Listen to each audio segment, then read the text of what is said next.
आप जब भी सिनेमा हॉल के अंदर पिक्चर देखने जाते हैं तो पिक्चर शुरू होने से पहले मुकेश का ही ऐड आता है। मेरा नाम मुकेश है, मैंने 3 साल कुकर चबाया है, अब मेरे कैंसर हुआ है, मेरा ऑपरेशन वाला है। इस ऐड को देखकर लोगों को तंबाकू, सिगरेट, नशीले पदार्थ और शराब से होने वाले नुकसान के बारे में पता चल जाता है। लेकिन आपको ये जानकर कैसा लगेगा अगर मैं आपको ये बताऊं कि हमारे देश के अंदर मुकेश जितने बड़े आदमी नहीं बल्कि छोटे बच्चे, नवजात शिशुओं के लिए भी एक नशा आ चुका है। ज्यादा उम्र का आदमी जब भी किसी मादक द्रव्य का सेवन करता है तो उसे पता होता है कि ये नशा है, लेकिन फिर भी उसकी लत के कारण वो उसे करता रहता है। लेकिन ये जो छोटे बच्चों का नशा है उसमें तो बच्चे को कुछ पता ही नहीं कि ये नशा है, और उल्टा उस बच्चे के माता पिता उस नशे को उस बच्चे तक लेकर जा रहे हैं। ड्रग्स या फिर शराब का नशा लोग छुप कर करते हैं, लेकिन ये जो बच्चों का नशा है ये तो माता पिता खुद अपने बच्चों को अपने सामने बिठाकर दे रहे हैं। ये बच्चों को दिया जाने वाला नशा उनके मुंह से उनके पेट में नहीं जा रहा बल्कि उनकी आंख से उनके दिमाग में जा रहा है, और इस नशे का नाम है कोकोमेलन।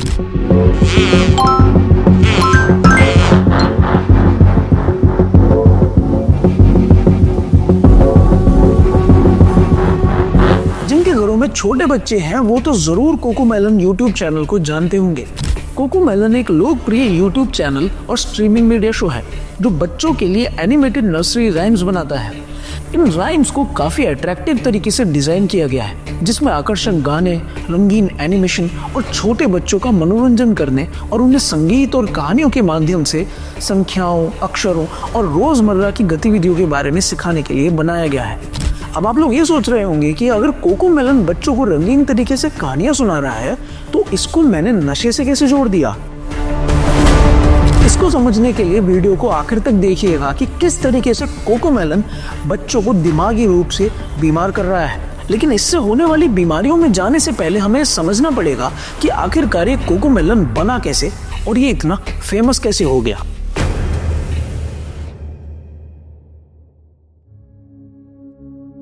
अभी कोकोमेलन 186 मिलियन सब्सक्राइबर्स के साथ YouTube का तीसरा सबसे बड़ा चैनल बन गया है।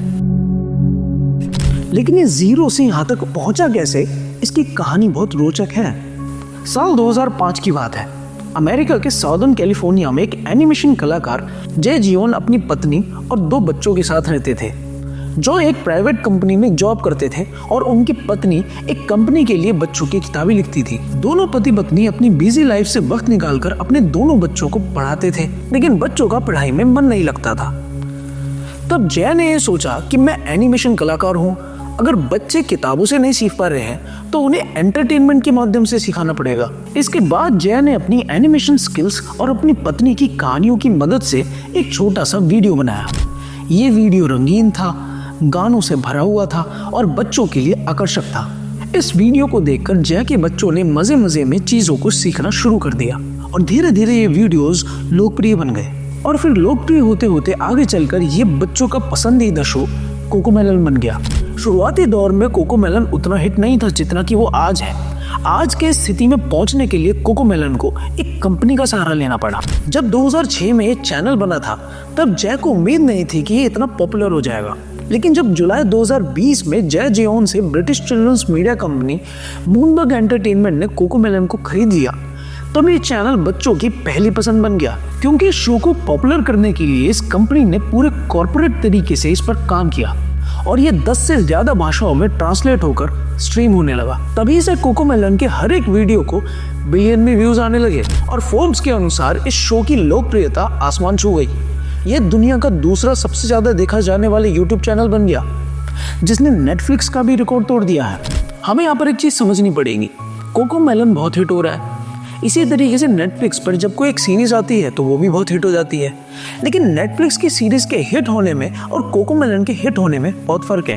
नेटफ्लिक्स के ऊपर जो सीरीज आती है उसे एक अच्छी खासी उम्र की ऑडियंस देखती है, और वो ऑडियंस थोड़ी सी समझदार होती है, जिसे अपनी पसंद नापसंद के बारे में पता होता है। लेकिन वही जब हम कोकोमेलन की प्रसिद्धि की ओर देखते हैं तो ये प्रसिद्धि बच्चों की पसंद से जुड़ी हुई है, और बच्चों के दिमाग में सही या गलत नहीं होता है। बच्चे तो केवल उसी चीज को पसंद कर रहे हैं जो उनके सामने बहुत आकर्षक रूप से प्रस्तुत कर दी जा रही है। इसका मतलब हमें यह समझना पड़ेगा कि कोकोमेलन अगर इतना प्रसिद्ध हो रहा है, इसका मतलब बच्चों को उसकी लत लग चुकी है।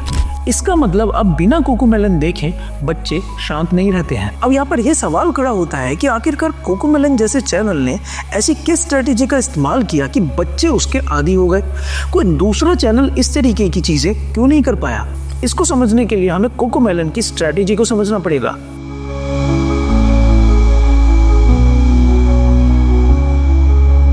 कोकोमेलन की सफलता कोई एक संयोग मात्र नहीं है, बल्कि कोकोमेलन की टीम ने बच्चों को इस शो को लगातार देखने की लत लगाने के लिए एक बहुत बड़ी प्लानिंग की है। इस शो को इस तरह डिजाइन किया गया है कि बच्चे इसके साथ कनेक्ट हों और इसको बार बार देखें,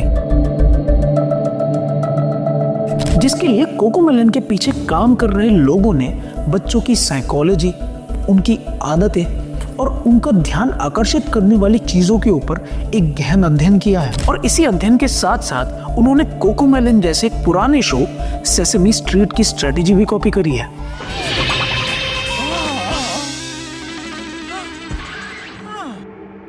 सेसमी स्ट्रीट अमेरिकी बच्चों का एक लोकप्रिय टेलीविजन कार्यक्रम है जिसे 1969 में लॉन्च किया गया था। इसे मुख्य रूप से बच्चों के मनोरंजन के साथ शिक्षा देने के लिए डिजाइन किया गया था। यह शो बच्चों को सिखाने के लिए गाने, कठपुतलियां, एनिमेशन और लाइव एक्शन का इस्तेमाल करता था। इसीलिए उस समय सेसमी स्ट्रीट को दुनिया भर में बच्चों की शिक्षा और मनोरंजन के क्षेत्र में क्रांतिकारी माना जाता था। इसके किरदार जैसे बिग बर्ड, एल्मो और कुकी मॉन्स्टर बच्चों को गहराई से आकर्षित करते थे। इसीलिए सेसमी स्ट्रीट को 150 से ज्यादा देशों में प्रसारित किया गया था और भारत में इसे गली गली सिम सिम नाम से प्रसारित किया गया था।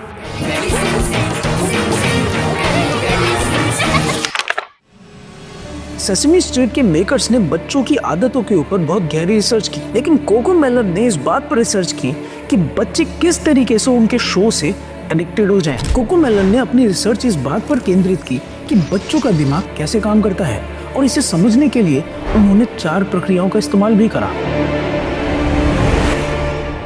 पहली प्रक्रिया में कोकोमेलन की टीम ने बच्चों की पसंद और उनकी स्क्रीन देखने की आदतों को समझने के लिए एक प्रयोग किया, जिसे पहले सेसमी स्ट्रीट ने भी किया था और इसे 2 स्क्रीन टेस्ट और डिस्ट्रैक्ट पूल कहा जाता है। इस एक्सपेरिमेंट में कई बच्चों को एक कमरे में बिठाया गया और उनके सामने 2 स्क्रीन लगाई गई। एक स्क्रीन पर कोकोमेलन के गाने और एनिमेशन चलते थे और दूसरी स्क्रीन पर रोजमर्रा की गतिविधियां दिखाई जाती थी, जैसे कोई व्यक्ति चाय बना रहा है, बच्चे खेल रहे हैं, वगैरह वगैरह। इन दोनों स्क्रीन में से बच्चे कोकोमेलन वाले स्क्रीन की तरफ ज्यादा देखते थे और जब भी पहले स्क्रीन से बच्चों का ध्यान दूसरे स्क्रीन की तरफ जाता था तो उनकी टीम उसे नोट कर लेती थी और उन्हें समझ आ जाता था कि कौन से रंग, ध्वनियां और कट्स बच्चों का ध्यान सबसे ज्यादा खींचते हैं, कौन सी चीजें ध्यान भटकाती हैं। इसको समझकर उनकी टीम हर बार सीन को एडजस्ट करती रहती थी ताकि बच्चों का ध्यान कोकोमेलन से ना हट सके।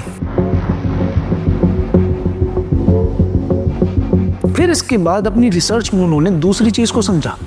कोकोमेलन की टीम ने डिस्ट्रैक्ट टू रिसर्च से छोटे बच्चों के ध्यान देने की अटेंशन स्पैन को समझा और फिर उसके बाद उन्होंने सेसमी स्ट्रीट के वीडियो से कोकोमेलन के वीडियो को फास्ट बनाया। जहां सेसमी स्ट्रीट के वीडियो में हर 2-3 सेकंड में सीन बदलता था, वहीं कोकोमेलन ने जल्दी जल्दी कट्स लगाकर 1 सेकंड में सीन बदले ताकि बच्चे बोर नहीं हो। अपनी रिसर्च के तीसरे चरण में फिर कोकोमेलन ने वीडियो में मैक्सिमम कलर सैचुरेशन का इस्तेमाल किया, यानी कि उन्होंने रंगों और ग्राफिक्स से हर चीज चमकीली कर दी, जिससे हर सीन बच्चों के दिमाग पर गहरा असर डाले। अपनी इस रिसर्च के चौथे और आखिरी चरण में कोकोमेलन ने गानों में तेज बीट्स और इजी रेपिटेशन लिरिक्स लगाए जो बच्चों का ध्यान बांध कर रखते हैं और जिसे बच्चे जल्दी याद कर लेते हैं। अपनी रिसर्च के इन 4 चरणों को पूरा करने के बाद कोकोमेलन ने एक साधारण से कार्टून को एक नशीले पदार्थ में बदल दिया। कोकोमेलन की स्ट्रेटेजी से अनजान माता पिता खुद अपने फोन में कोकोमेलन चलाकर अपने बच्चों के हाथ में उसे दे देते हैं। अपना काम आसान करने के लिए माता पिता बच्चों के हाथ में कार्टून दे तो रहे हैं, लेकिन आगे चलकर इसका नतीजा कितना भयावह है इसको जानकर आपके होश उड़ जाएंगे। द न्यूयॉर्क टाइम्स के मुताबिक जो बच्चे कोकोमेलन शो देखते हैं वे लगभग एक ट्रांस जैसी अवस्था में चले जाते हैं और इससे बच्चों के ग्रोथ पर बहुत बुरा असर पड़ता है, जिसके बारे में कई पेरेंट्स ने कंप्लेन भी की है।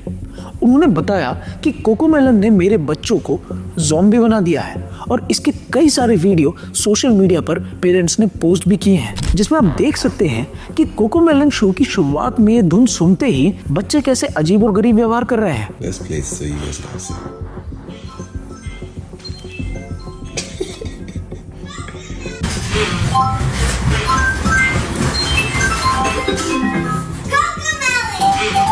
इसके बारे में फोर्ब्स में छपी एक रिपोर्ट ने बताया है कि कोकोमेलन जैसे शो बच्चों के मेंटल ग्रोथ में बाधा डालते हैं, जिस पर 2011 में अमेरिकन एकेडमी ऑफ पीडियाट्रिक्स के स्टडी से पता लगाया गया कि प्री स्कूल एज के बच्चे सिर्फ 9 मिनट तेज गति वाले कार्टून देखते हैं तो उनके शरीर की एग्जीक्यूटिव फंक्शनिंग में कमी आ जाती है, जबकि कोकोमेलन जैसा शो तो बच्चे घंटों घंटों देख रहे हैं।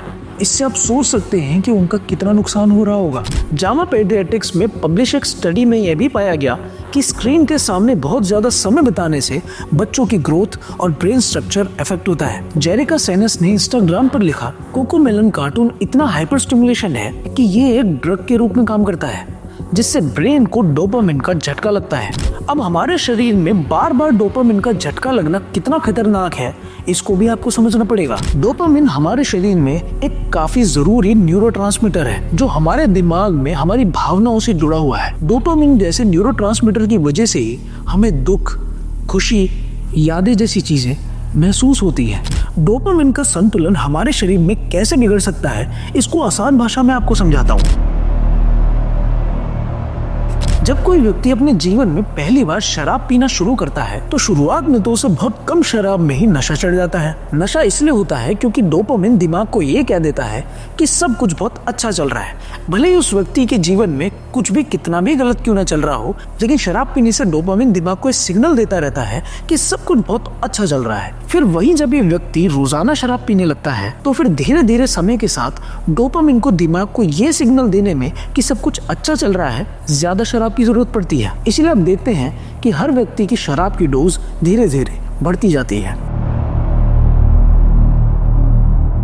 ठीक बिल्कुल ऐसा ही कोकोमेलन बच्चों के साथ कर रहा है। इतने सारे कलर्स, तेज म्यूजिक और बहुत सारे कट्स के साथ कोकोमेलन बच्चों के दिमाग में एक साथ बहुत सारी चीजें डाल रहा है, जिससे बच्चों का डोपामिन एकदम से बहुत ज्यादा हाई हो जाता है। ये चीजें बच्चों का डोपामिन लेवल इतना ज्यादा हाई कर दे रही हैं जितनी उन्हें जरूरत भी नहीं है। ये बिल्कुल उसी तरीके से है जैसे शुरुआत में ही कोई आदमी सिर्फ 1 गिलास शराब न पिए, बल्कि उसकी जगह 10 गिलास शराब पीने से ही शुरुआत करे, जिससे आगे चलकर होगा ये कि अब कम से कम उस आदमी को खुश रहने के लिए 10 गिलास शराब ही चाहिए। अगर उस 10 का 9 हो जाता है तो उसे खुशी नहीं मिलेगी, 10 का 11 करने से या फिर 12 करने से ही खुशी मिलेगी। उसी तरीके से बच्चों को डोपामिन का इतना हाई डोज दे देने से उनको आगे चलकर अगर इसी तरीके की कोई चीज मिले तभी वो खुश हो पाएंगे। मतलब कि अगर उनको इतने ही सारे कलर्स, इतना ही ज्यादा तेज म्यूजिक और इतने ही ज्यादा कट्स अगर अपने जीवन में दिखाई देंगे तभी वो खुश हो पाएंगे। और अगर आप सामान्य दुनिया को देखेंगे तो सामान्य दुनिया तो इस प्रकार की नहीं है। सामान्य दुनिया में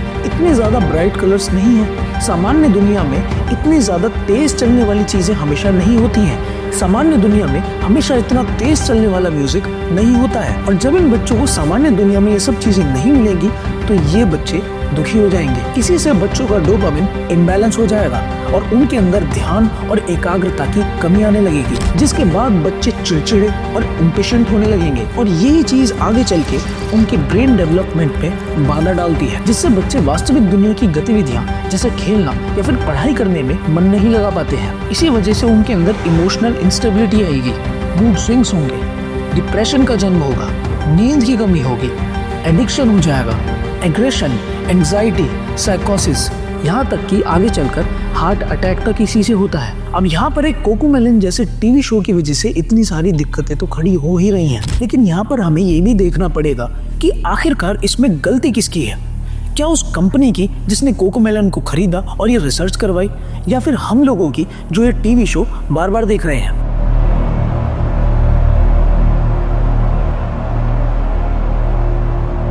इस सवाल का जवाब ढूंढेंगे तो हमें दोनों ही जगह गलतियां नजर आ रही हैं। पहली दिक्कत कंपनी की है जो कोकोमेलन जैसे शो बनाते हैं। इस तरह के शो बनाने के पीछे उनका सिर्फ एक ही मकसद होता है, ज्यादा से ज्यादा फायदा कमाना। कंपनियां तो यही चाहती हैं कि हर लिंग का, हर धर्म का और हर उम्र का आदमी और यहाँ तक कि जानवर भी उनके ग्राहक बने। और इसी सोच के साथ कंपनी अपने प्रोडक्ट बनाती है, जिसकी वजह से कंपनी का ध्यान सिर्फ अपना प्रोडक्ट बेचने पर होता है, ना कि सोशल सर्विस करने पर। ये कंपनियां इस बात पर ध्यान नहीं देती हैं कि उनका प्रोडक्ट जब मार्केट के अंदर जाएगा तो वो लोगों के ऊपर क्या असर करेगा या फिर समाज में उससे क्या दिक्कतें पैदा होंगी। वो सिर्फ ये देखते हैं कि उनका सामान ज्यादा से ज्यादा बिकना चाहिए। अब पहली दिक्कत तो कंपनियां हैं जो अपने फायदे के लिए सब कुछ कर रही हैं, लेकिन इसमें एक दूसरी बड़ी दिक्कत भी है, और वो है हम खुद। जिन माता पिता ने खुद अपने बच्चों के हाथ में मोबाइल देकर उन्हें कोकोमेलन टीवी दिखाया है, उनमें भी एक बहुत बड़ी गलती है। माता पिता ये समझ नहीं पाए कि बच्चों को कोकोमेलन टीवी व्यस्त नहीं रखेगा, समाज व्यस्त रखेगा। आज जितने भी माता पिता अकेले शहरों में रह रहे हैं वो एकल परिवार में रह रहे हैं, यानी कि न्यूक्लियर फैमिलीज में रह रहे हैं। घर के अंदर सिर्फ माँ है, पिता है और एक बच्चा है। पिता नौकरी पर चले जाता है और बच्चे के साथ माँ अकेली पड़ जाती है। फिर माँ को घर के काम भी करने हैं तो वो बच्चे के हाथ में मोबाइल दे देती है और तब तक अपने काम करती रहती है। लेकिन यही कुछ समय पहले हमारे देश के अंदर संयुक्त परिवार हुआ करते थे, जिसे जॉइंट फैमिली कहते थे। इस संयुक्त परिवार में बच्चे कब पल जाया करते थे लोगों को पता भी नहीं चलता था। बच्चे को हमेशा व्यस्त रखने के लिए या उसे खिलाने के लिए घर में बहुत सारे लोग हुआ करते थे। कभी ताऊ खिला लिया करते थे, ताई खिला लिया करती थी, दादा खिला लिया करते थे, दादी खिला लिया करती थी, और फिर कभी कभी उस बच्चे की अपनी माँ भी खिला लिया करती थी। तो इस तरीके से बच्चे का पूरा दिन कब बीत जाया करता था पता ही नहीं चलता था। लेकिन लोग हमारे देश में ज्यादा समझदार हो गए, उन्होंने पश्चिम के देशों को ज्यादा समझदार माना और अपने संयुक्त परिवारों को तोड़कर शहरों के अंदर एकल परिवार में रहने के लिए आ गए।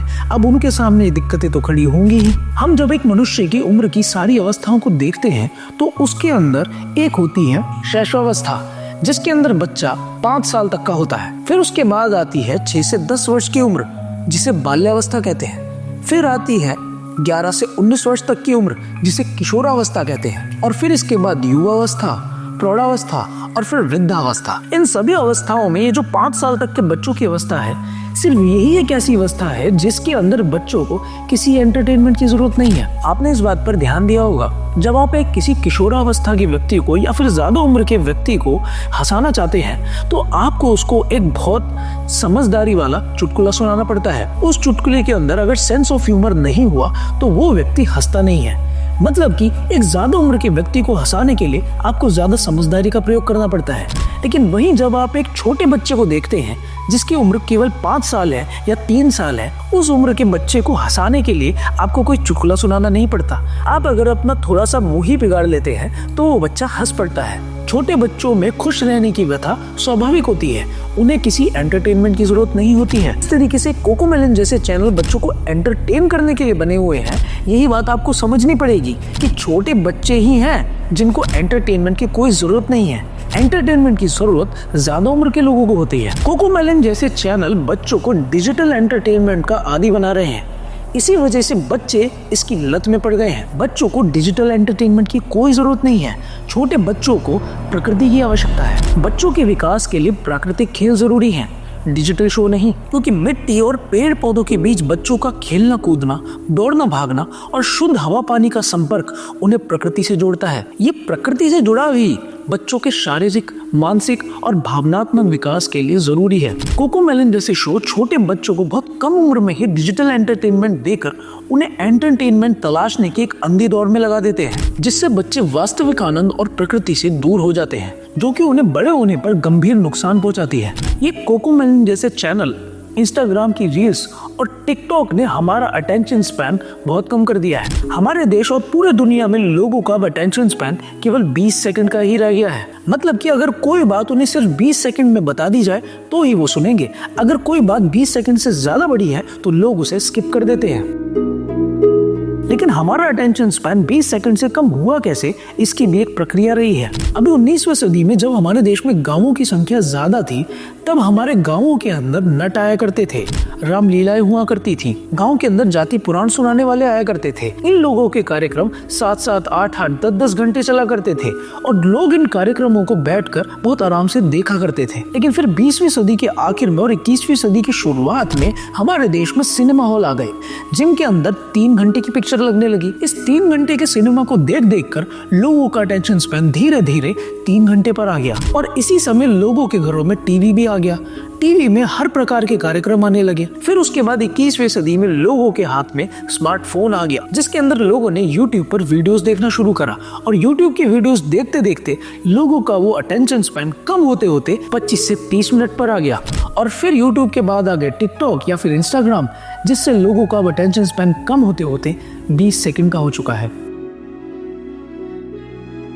मैं जितना जानता था मैंने उतने कोकोमेलन के दुष्परिणाम आपको बता दिए, लेकिन अब इससे बचना कैसे है ये भी बताता हूं। सबसे पहले तो अपने बच्चों को ये डिजिटल एंटरटेनमेंट से कोसों दूर रखिए। बच्चे जितना प्रकृति के बीच में रहेंगे उतने ज्यादा खुश रहेंगे और आगे चल के उतने ही ज्यादा स्वस्थ रहेंगे। मैं जानता हूँ अगर आप बच्चों को इसमें व्यस्त नहीं रखेंगे तो आपके ऊपर ज़्यादा बर्डन आएगा, लेकिन आप कर भी क्या सकते हैं। अगर इससे आपको बचना है तो आपको अपने ऊपर थोड़ा ज़्यादा बर्डन लेना पड़ेगा। बच्चों के साथ आपको खुद ज़्यादा समय बिताना पड़ेगा।